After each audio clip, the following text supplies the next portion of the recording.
Chapter 7. Marriage. Alan and Susan were married. Roger was very proud of his new dad. Alan was promoted to sergeant, awarded for valor in his duties as a sheriff's deputy and as a Marine. On the domestic scene, Alan, Susan, and Roger were very happy. The Little family had invested in a house not that far from Murdoch's home. It was part of the same development as the Murdoch family's, a 3-bedroom cottage with a nice yard. The family agreement was that the first one home would begin to prepare dinner. If both arrived at the same time, then the spouse who did not prepare dinner the night before got the job on that night. Roger was detailed to set the table every evening, and after the meal, all three would chip in to clear the table, do the dishes, and clean up the kitchen. If one or the other were delayed, the other would prepare the meal, eat with Roger, and keep up the family routine as much as possible. One night, Alan was feeling very good, but Susan had a very rough day and was very tired and emotionally spent. When Alan approached her, she said, "Not tonight, Alan, I'm just too worn out." Sorry. Alan was a little disappointed, but he loved her and understood her feelings. So, he rolled over and tried to sleep. It was close to 2 a.m. before he finally fell asleep. At 6:30, Susan woke him. "Alan, it's time to get up. What would you like for breakfast?" Alan rolled over and looked bleary-eyed at Susan. "I'll get up in a minute." She humped and went to the kitchen. Alan was feeling a little blue but tried to put it behind him, and he got up. Showered and shaved, Alan met Roger and gave him a kiss and hug. "Have a great day at school. I'll see you this afternoon, son." Susan hollered from the kitchen, "Alan, are you up?" He replied, "Yeah, going to work. See you tonight." She came out. "What about breakfast?" Alan replied, "I'll 10-7 later. Bye." Susan grabbed his arm. "What's the matter?" Alan replied, "I didn't sleep so good last night. I'm a little tired, and my stomach is a little queasy. Bye. See you tonight." He turned to leave, but Susan pulled him back. "Not without my kiss, mister." A quick kiss and he left, and she finished up what she was doing and left for the clinic.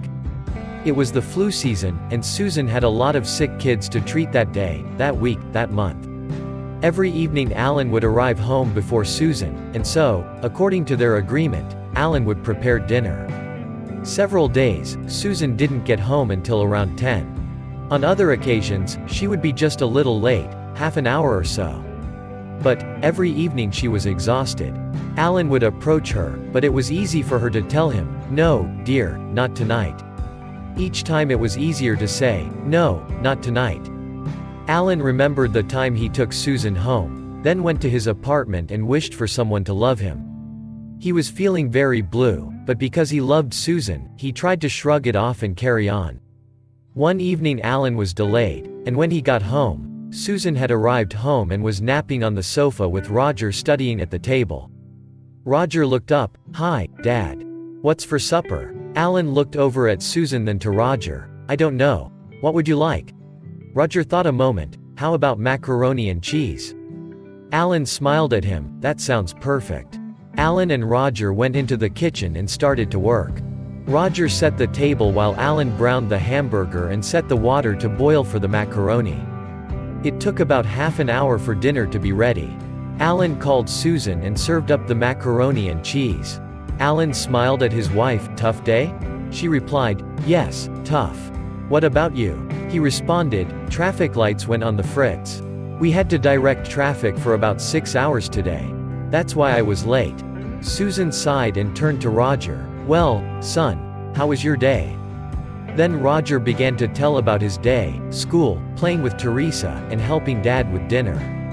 After dinner, Susan went into the living room, sat, and fell asleep. Roger and Alan cleaned up the table, washed the dishes, and cleaned up the kitchen. At 8 o'clock, Alan sent Roger off to get ready for bed. When Roger came in ready for bed, Alan woke Susan to kiss her son goodnight. Susan kissed Roger, then she stood and said, "I need to go to sleep. Good night." Alan sat there for a while, then he rose and went out to his car and drove to the truck stop for a little snack. At the truck stop, Alan ran into Sheriff Murdoch, Amanda, and Teresa. They invited him to sit with them. They were enjoying ice cream sodas, so Alan ordered one, too. They sat and visited until about 10, and then they all decided to go home. Alan peeked in on Susan and saw that she was sprawled across their bed. He thought he would shower and maybe sleep in the guest room so as not to disturb her. He thought, let her sleep. It doesn't matter anyway. Alan curled up, almost in the fetal position, feeling very lonely, and he fell asleep. He awoke in the middle of the night, startled, feeling like he did when Susan's crazed husband attacked him. Alan grabbed his service pistol and began to search the house for whatever it was that woke him. He found nothing. He looked in on Roger, and the boy was fast asleep. He looked in on Susan, she seemed to be asleep as well. Alan went out and sat in the living room, his heart attempting to escape his chest. Alan woke later to find Susan standing over him. Didn't you come to bed last night? He told her, I went to the truck stop and had an ice cream soda. When I got back home, you were fast asleep, so I went to sleep in the guest room. Sometime later, something woke me up. It felt like the time your husband attacked me. I searched the house, but everything was all right. I sat down because the adrenaline was still pumping me up. I guess I fell asleep out here. But that's okay, as long as everything was safe and sound. Nothing else mattered. Susan looked at Alan accusingly. Nothing else mattered? I woke up in bed alone. That mattered. Alan just shrugged and stood to go shower and shave. She followed him. Alan, doesn't it matter that I woke up in bed alone? He spun and answered, so what? I've been sleeping and waking up alone now for a month. And he stomped off, as well as one can stomp in bare feet. Angry, Alan showered, dressed, kissed Roger and left. Alan went to the truck stop for breakfast, then went on patrol. In mid-afternoon, Alan got a call. Unit MV03. 1016, domestic problem, at Miller Farm. 12,035 County Road 35. Husband has a shotgun on his family. 1039, lights and siren. Alan answered. 10-4, acknowledged, send immediate backup. County Road 35 was 25 miles away, so Alan put the pedal to the metal. Alan knew Joe Miller. He and Joe and other guys played poker 2 Saturday evenings a month. Joe was a fellow Marine, and he and Alan had served together in Vietnam. Joe just happened to be one of the 27 wounded Marines Alan had carried off the firing line to safety. As Alan raced to the Miller farm, he prayed that he would arrive before any shooting and that he would be able to talk Joe down. As Alan turned into the drive on the Miller farm, he picked up the mic. Unit MV03, 1023, arrived on scene. Alan walked quickly to the house and walked in to see Joe on one side of the living room. Shotgun pointed directly at him. Joe's wife and 3 kids were on the other side of the room, cowering in terror. Alan raised his hands and walked toward Joe. Joe? What's going on? Joe looked terrified but shouted, Alan, stop where you are. You saved my life in Nam. We were friends, but I will shoot you with both barrels. Alan stood still, hands still raised, talking. Joe, what's going on? What happened? Joe was crying. Alan, I just can't take it anymore. Oh, Lord, I must be crazy. Help me, Alan. Alan continued to talk. Joe, is it your wife, Sandy? No. Is it one of your boys, Jeremy or Todd? No. Is it your little girl Victoria? Joe shook his head. No. Alan asked him to let them go. He shook his head. No.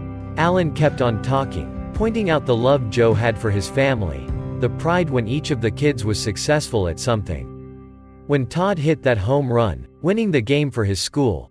When Jeremy won $50 in the school art exhibit.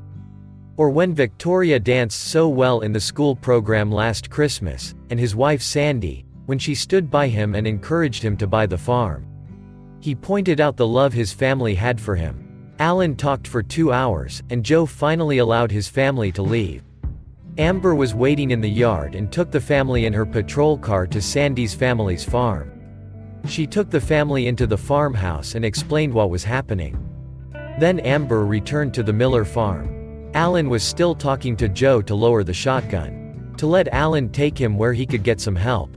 Over the comm, Alan heard, Unit MV03. This is Unit MV04, 1023. Alan moved slowly to key his comm unit. Joe smiled. Is that Amber?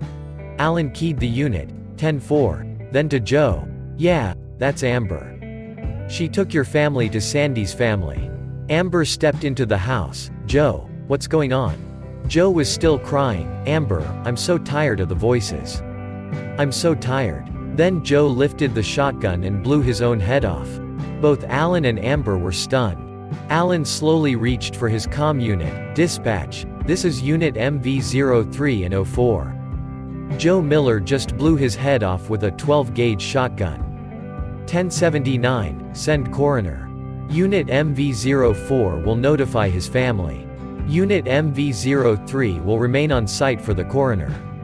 Inform the sheriff. Alan took Amber in his arms and held her for a long time. Go tell Sandy.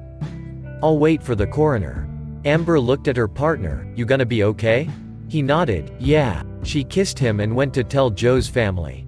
Alan was numb. He sat and stared at his brother Maureen and sighed. Oh Joe, I saved you. For this? The coroner arrived and began his investigation. Corporal George Pond arrived and relieved Alan. Amber swung by, and she and Alan drove to the sheriff's office to write their reports. Afterward, Amber said, Alan, it's late, you going home? Alan sighed. Yeah, I guess so. They left the office together. Amber asked Alan, I know Joe was a brother Marine and a poker buddy. Do you need to talk? He looked at his feet. No. It doesn't matter. I'll see you in the morning. Night. She replied, if you need to talk, just call. I'll be there. Good night. Alan got home, but the house was dark. He let himself in, he peeked in Roger's room, and he looked in the master bedroom. Everything was okay. Roger was fast asleep as was Susan. Alan went to the kitchen but found no dinner in the oven or the frig. So he made himself a roast beef sandwich and poured out a glass of milk, and he ate. Exhausted, he slumped down on the sofa and fell asleep. Like last time, Alan woke to find Susan leaning over him, shaking him. Alan, wake up. Wake up. You slept out here in your uniform all night? What were you thinking? Alan stood. I come home at 3 o'clock, and the house is dark. No dinner in the oven or the frig, and you dare question me. You can go chase yourself up a tree. Just leave me alone. Then he went into the bedroom, stripped, took a shower, and put on a clean uniform. He kissed Roger and left the house. Susan stood there, stunned. What had just happened? Better question, why had it happened? She pondered on his words in anger. It wasn't the words, it was the anger. Had she overstepped her boundaries? She went into the kitchen and got breakfast for herself and Roger. She was still wondering what had happened and why. It was still early, so she called Amber. A groggy Amber answered. Who is calling at this hour? Susan replied, a little grumpy, aren't we? Amber responded, is that you, Susan? I didn't get home until 3 this morning. Didn't Alan tell you? Susan answered. Alan stomped out of here, very angry. He told me to chase myself up a tree. And to leave him alone. Amber replied, we were called to Joe Miller's farm.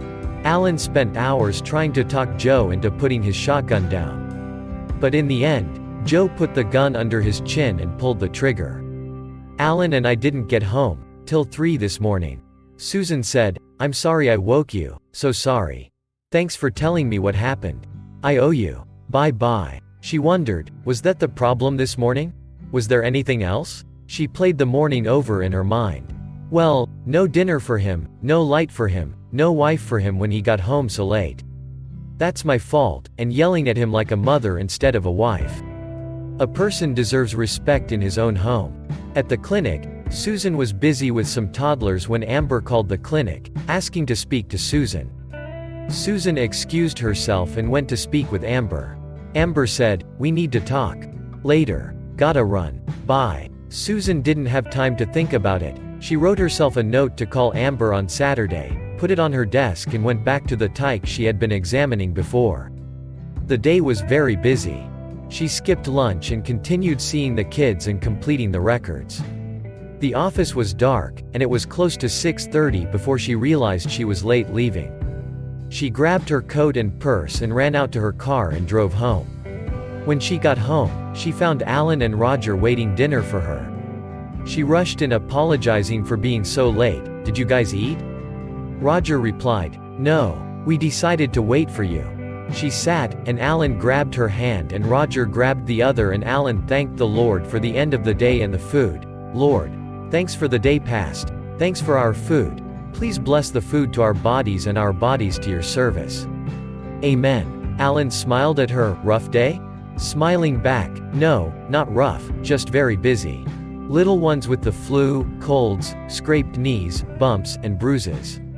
I must have seen 20 kids today. And how was your day?"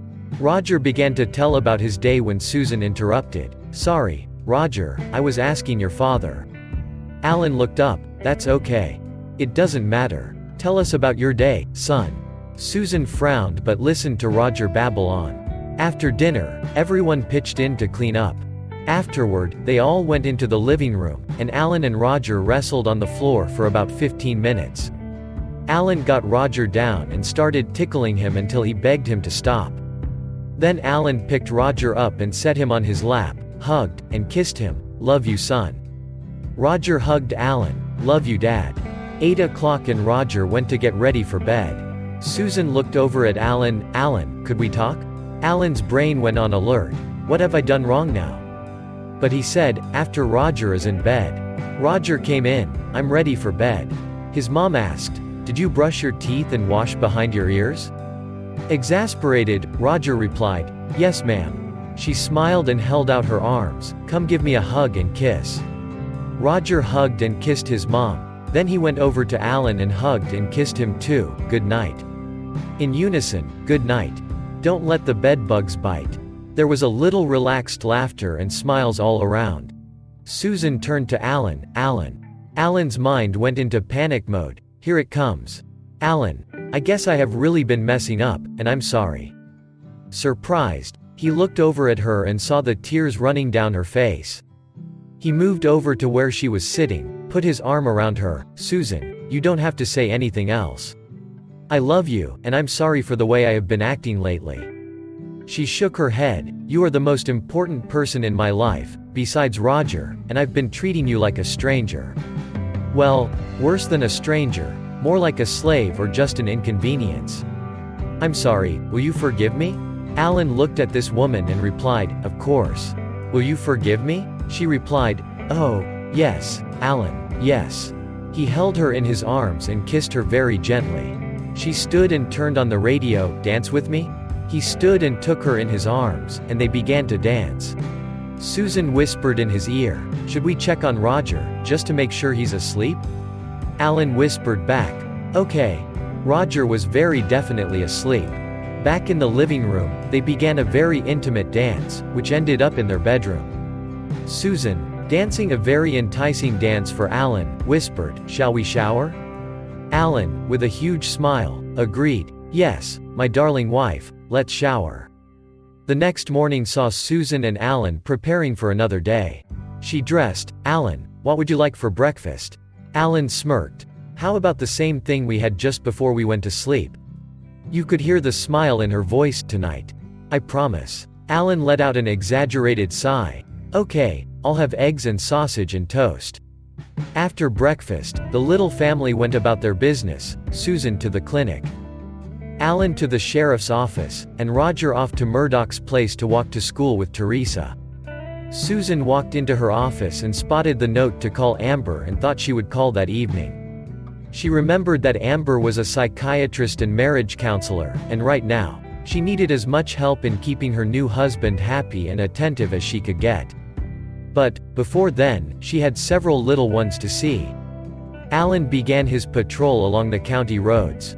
He was patrolling along County Road 5 about milepost 10 when he spotted an old pickup blocking most of the road.